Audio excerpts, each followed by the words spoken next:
Hi guys, welcome back to my channel.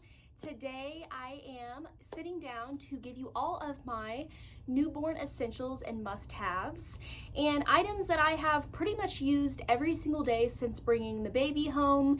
And I've seen these videos floating around, but I wanted to kind of give you some realistic ideas, some things that are more affordable, and things that we actually use on a day-to-day basis. Since Layla is almost 7 weeks old, I kind of have a better idea of what we use and what is actually practical on, a day-to-day basis to not only make my life easier, but hers as well. So I have about 10 things here that we gravitate towards pretty much every day. If I don't use these things every day, I use them every other. So I wanted to sit down and share them with you guys. Everything that I mentioned will be linked down below in the description box in case you are interested. And again, these are just things that have made my life easier and I wanted to share them with you guys. So if you want to see this video, then just keep on watching. The first one I really gravitate towards are pacifier clips.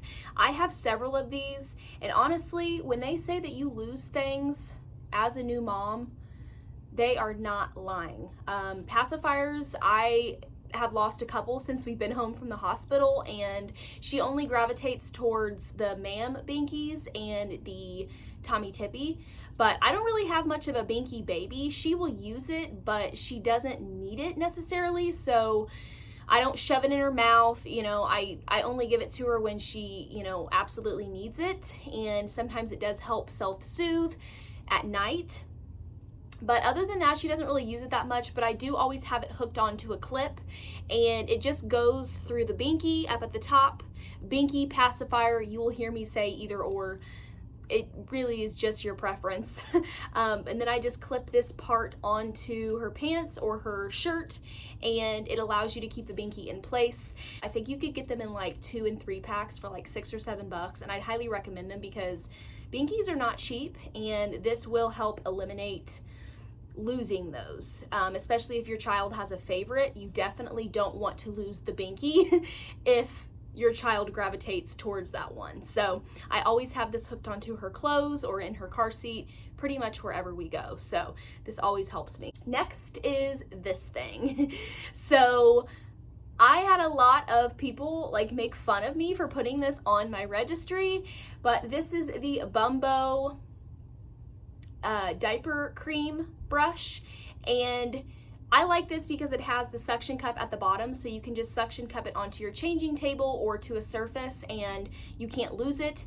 This helps you apply the diaper rash cream without your hands. If you're like me, I have nails, and the butt paste is so thick and gooey and it's messy. So if you just put what you need on this brush and slap it on your child's butt, it eliminates the mess. And whenever I need some butt paste, I just put it onto this brush. For me, I just run this through hot soapy water and let it out to dry, or I just use a wipe to kind of clean the area off before I use it again. This Bumco brush is a little pricey. I think it was like $10 from Target, but they do have a Dr. Talbot brush from Walmart that's a little bit more affordable. I think it's $4 or $5, but I highly recommend this because butt paste is definitely a need, and it's messy. So you can just stick that on a surface and it won't go anywhere. Next is this Tubby Todd all over ointment. So my friend Haley recommended this to me, and this honestly helps with a lot of things with your child. So you can only buy this from the Tubby Todd website, and it is pretty expensive. It was almost $40 with shipping, but this is a huge container. I believe this is 8 ounces, so a little bit goes a long way. It's great for all over the body, the face, the neck. It helps with eczema, dry skin, cradle cap. And I will say that I've been using this every day since I got it, about once or twice a day, and it totally smoothed out her skin. It really cleared up the dry patches, and it took away the baby acne. It's gluten, dairy, paraben, artificial fragrance, color, and animal cruelty free, and it's made in the United States. So that's even better. Support your businesses. They do have smaller sizes for this, and I would recommend honestly getting the big tub because a little bit goes a long way. It doesn't have any scents to it, but it is made with avocado and cucumber extracts. So A little bit goes a long way. You don't need a lot of it, and I honestly prefer that over anything else. Regular lotions, Aquaphor, Vaseline. This definitely helped a lot quicker than the other products did. Next are bibs. So I know this may seem like a silly one, but honestly, these are so handy. This is just a bandana bib. You could just get the traditional ones as well, like this. And you could even get burp cloths. Either or are going to be very beneficial. There's constantly messes. You can use them after bath time. For me, she is a messy eater because of her tongue and lip tie, which has been revised, but she's still adjusting to eating the way that she should. So the bibs really help to catch all of that milk. Breast milk smells a lot sweeter. It tastes a lot sweeter, but formula is so gross. I honestly feel bad that my child has to drink formula. It smells bad. When it dries, it stinks and it gets into their little neck folds, and that's a smell that I don't ever want to smell. So the bibs help to ensure that I clean that mess up before it gets onto her neck. And I use 2 or 3 a day just because they do kind of get hard from the formula, so I switch them out occasionally because of the smell. And I really like the bandana bibs. They have them for boys and girls, but they just Velcro in the back, and I always have one on my baby. Next, we're going to talk about the ever so famous Frida Snot Sucker. And honestly, guys, I was not going to play into the hype of this product because it is $15 plus $5 for the filters that go inside of the tube. But as your baby gets older, it gets a lot harder for you to get the boogies out, and they can't breathe as well as us, and they're congested a little bit more often than not. So I took the nasal aspirator, the little bulb thing, home from the hospital, and it worked at first, but now that she's getting older, it's just a lot harder to use. So I put in a few drops of the saline nose spray into each nostril, and I use this to suck her boogies out. And I know people are probably like, WTF, that's gross. Let me tell you, this thing up here is what goes on the outside of their nose, and you kind of just move it around in a circle, and then this is the part that you use to actually suck everything out. Like that is a filter on the inside of the tube, so the boogers and the snot never actually goes into your mouth. It doesn't even come close. The noise when you use this is a little disturbing, but it definitely helps because I don't know where you guys are at, but I'm in the Midwest. It's dry, it's cold, and the boogie drops along with this and a humidifier at night really helps my baby to not be so congested, and she can breathe a little bit better. Sound machine. So the one that I use in the nursery and when she sleeps is the Hatch, and that one's a little bit more expensive. I did get it as a baby shower gift from my friend Jessica, and I love that thing. It really helps soothe your baby. It comes with a light. It comes with like 10 or 15 different sounds, and specifically the white noise. Some babies do well with white noise and others do not. My little girl loves white noise. It really helps soothe her to sleep. But this one I'm going to show you guys, it's a lot more affordable and it's portable, and I've been using this since we came home from the hospital. You turn it on,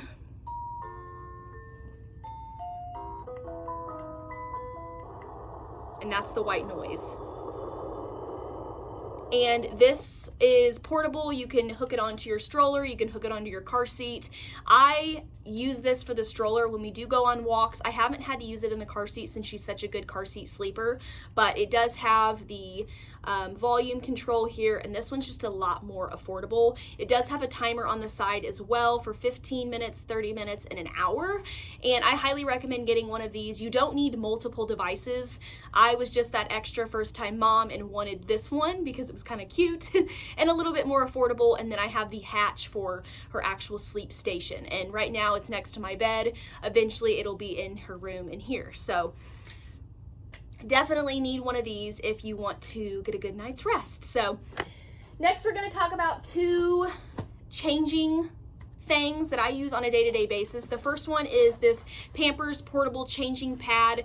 This has honestly saved my life. In the middle of the night, you just don't want to go into your nursery. You want to feed and burp and change your baby as quickly as possible to get them back down to sleep. And this has honestly been a lifesaver. And there has been times where she has peed and pooped and it would have went into my bed sheets, and instead it went on this changing pad liner. These are waterproof, they're portable. They do come with a little Velcro strap to keep everything clean on the inside, and they're easily wipeable. So definitely great to have one of these. Some diaper bags nowadays even come with these. The one that I have from Eddie Bauer has one in there as well. And if you don't have a blanket, if you don't have a towel, it just makes it easier and cleaner to have one of those. So I highly recommend this. This one was free. I got this from a registry bag. So if you guys are pregnant or expecting, definitely pick up registry bags because they're gonna have these in there 9 times out of 10. So I don't know if you can purchase these elsewhere. I'm gonna find a dupe and link it down below, just a cheap, affordable one. You guys can stick it in your diaper bag or in your car because you never know when you're gonna need one of these. So another thing that I really didn't think that I would use, a lot of people told me I wouldn't need a changing pad, and I'm so glad that I went ahead and got one because I use the changing pad in her room so much. I have just a cotton pad. I don't have one that's wipeable. For me, I didn't want to spend over $100 to buy a changing pad, so I bought a traditional one that's contoured and cotton, and I put a sheet over it that actually goes on the changing pad, and then I put one of these bad boys on top, and this prevents any leakage. Again, if your baby pees or poops, it's not going to ruin the actual sheet, and instead of having to change your sheets every so often, if you do have accidents, you can just take this off and throw it into the washer and you're good to go. So, and again, these are waterproof, nothing leaks through. You can just wipe them down and throw them in the washer and just replace one so that you don't actually have to change your whole sheet out. So it just keeps everything clean, and I find that if I didn't have these, we'd have a lot of accidents around here. Sometimes she'll pee again when I'm getting a clean diaper if I don't have one placed underneath her, and this just comes into handy for me so much. So next, I want to talk about 2 lounging products. One's going to be a little bit more high-end and one's going to be a little bit more drugstore affordable. Both are great, and I use them every single day. So the first one is the Snuggle Me Organic. A lot of people have this or the DockATot. For me, this one was a little bit more affordable than the DockATot, and it's a lot more comfier and cozier. And this is just what it looks like without a cover on it. I prefer it this way. Sometimes I will even put a blanket down in here for her to sleep on. Right now she is sleeping in the bassinet, but sometimes I will put her in her swaddle and let her sleep in this. And my girl loves sleeping in this. She sleeps so good in this, and her body just kind of cups around it. Use it forever. It's definitely going to be used until they're, you know, at least 30 plus pounds. So highly recommend this. And then if you guys don't want to spend the big buck on the Snuggle Me, you could invest in a Boppy lounger. So sorry about the lighting, the sun's coming out, but this is what it looks like. This is a lot more affordable than the Snuggle Me. This was gifted to me from the registry, and I honestly use this so much more. I use this Boppy lounger every single day. If I need a free hand, I don't want to hold her anymore, or I just need a break, I will sit her in this, and she sits so content. She loves it. It's comfortable. She takes naps in it, and it elevates them just enough to where they're not like bent forward, but they're not up too high, if that makes sense. And I love this. I use these both so much. I switch between the two all day, and definitely great to have. And like I said, the Boppy lounger is a lot more affordable than the Snuggle Me, but they both are very different. One allows your baby to lay completely flat for naps or lounging, and the other one's just a little bit more of a elevated pillow. So highly recommend both. And another thing that I'm going to talk about that I don't actually have in my hand because she is napping right now using it is the Halo Sleep Sack. I have went back and forth on if I like the sleep sacks, but because of their reflexes when they're so little, their arms just flail around and they wake themselves up and they're easily startled. So you definitely want to invest in a sleep sack. For her, she likes sleeping like this, But when I put the sleep sack on, I just push her hands down into the sleep sack and kind of wrap her up. And I've noticed that she sleeps a lot longer and more peacefully when she's wrapped up in a swaddle, because it's just that tight feeling that they are used to from the womb, and it allows her to sleep better and longer, and that's good for me and that's good for her. So she's been using it since she was in the hospital. We use it off and on. I'm not going to say that I use it every day because I don't, but we are going to try to start getting into more of a routine. So for naps during the day, I've been letting her use it, and at night, because we do a little bit of co-sleeping in this household, and I don't want her to get into the habit of doing that, because eventually she'll be in her big girl crib. So I definitely would recommend getting a swaddle. The Halo Sleep Sack is kind of expensive. I will list some other affordable options down below as well. The Love to Dream is a little bit more on the cheaper side, and then you could just do traditional swaddles as well. So that is pretty much it, guys. That is everything that I wanted to share with you, products that have helped me and things that I reach for on the day-to-day basis. I hope you guys found this video helpful, and if you did, be sure to give it a big thumbs up and subscribe to my channel before you go if you aren't already, and I will talk to you guys in the next one.